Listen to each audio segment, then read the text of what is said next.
All right, let's get into it. Forget about hot stock picks and random market bets for a second. Today, we are going deep on the architecture of a trade. This is a case study in how to build a financial fortress, a position with so many layers of defense that it turns a high-stakes, uncertain event into a calculated, strategic win. And everything we're about to talk about, it all comes down to this number right here, 88. Now, this isn't just some number pulled out of thin air.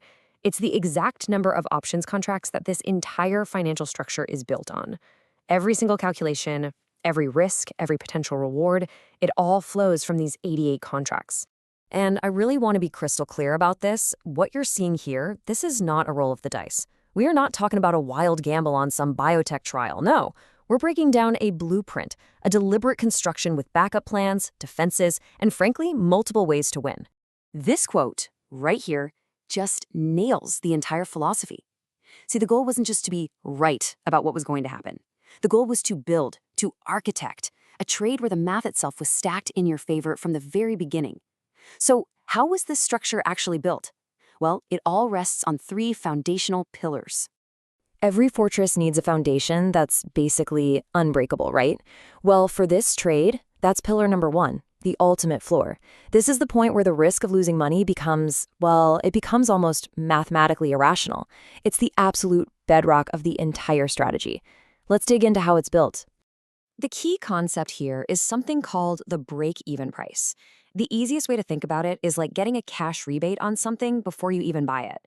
By selling options, you get paid cash. It's called a premium right up front, and that cash immediately lowers the price you'd eventually pay for the stock, creating this incredible built-in margin of safety. Okay, now this is where the strategy goes from smart to absolutely compelling. Just look at the gap on this chart. The break-even for the trade is 51 cents a share. But get this, the company itself holds 78 cents in cold, hard cash for every single share out there. Just let that sink in for a moment. For this trade to lose a single penny, the market would have to say the company is worth 35% less than the cash it has in the bank. This isn't just a floor, it's a vault. So, with our foundation totally secure, we can move on to pillar number two, the players. You know, no trade ever exists in a vacuum. It's always a battlefield of competing interests, and you have to know who's on your side and, just as importantly, who is betting against you. This is where the story gets really interesting. This chart reveals the first major force we need to understand. A whopping 81% of this company is owned by institutions. We're talking the smart money, firms like BlackRock and Vanguard. This creates what you could call an institutional shield. And why is it a shield? Because these guys aren't day trading, they're in it for the long haul. They provide this incredibly stable base of ownership that prevents a lot of panic selling. So you've got this dynamic setup. On one side, you have this solid, stable institutional shield. But on the other side, you have a powder keg. A staggering 26.7 million shares are sold short. That's a massive bet that this stock is going to absolutely collapse.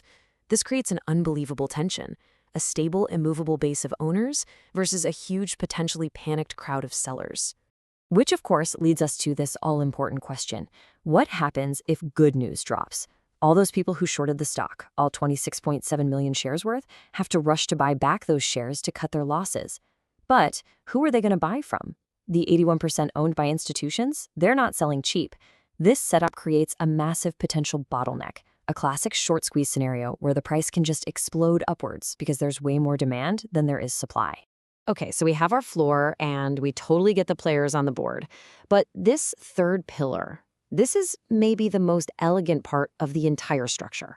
It's all about taking the market's biggest fear and turning it into your secret weapon. Whoa, look at this number, 570%. That is the implied volatility. Now, that's just a fancy term, but what it really means is that it's a direct measurement of fear in the market. It's a fear premium that traders are willing to pay for protection. And this entire strategy is designed to just scoop up that premium, to literally get paid by the market for its anxiety. So here's how this weapon works. It's basically a three-step process. First, before any news comes out, fear is through the roof, which makes the price of options incredibly expensive. Then, step two, the news is finally released. And here's the crazy part. It almost doesn't matter if it's good or bad. The key is that the uncertainty is gone, and that immediately leads to step three, volatility absolutely collapses. This vol crush makes those overpriced options suddenly cheap. And you can profit simply because the fear just vanished into thin air. So let's put all the pieces together. We've laid the foundation, we've identified all the players, and we've armed ourselves with a secret weapon. What we've done is we've built a financial fortress. And this table really recaps the whole structure perfectly. You've got the ultimate floor giving you that huge margin of safety. You've got the institutional shield providing stability. You've got the powder keg of short sellers creating explosive potential to the upside. And you've got the volatility weapon letting you profit from fear itself.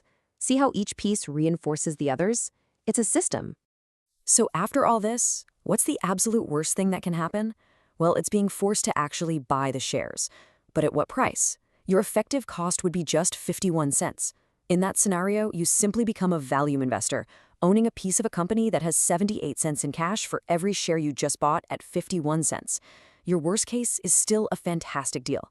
The market is literally offering you the house edge. Which brings us all the way back to the question we started with. When is a bet not really a bet? It's when you've done the work, when you've architected a structure that's so strong, so robust, that even your worst-case scenario is a win. It's when you stop gambling on outcomes and you start building a fortress around the probabilities.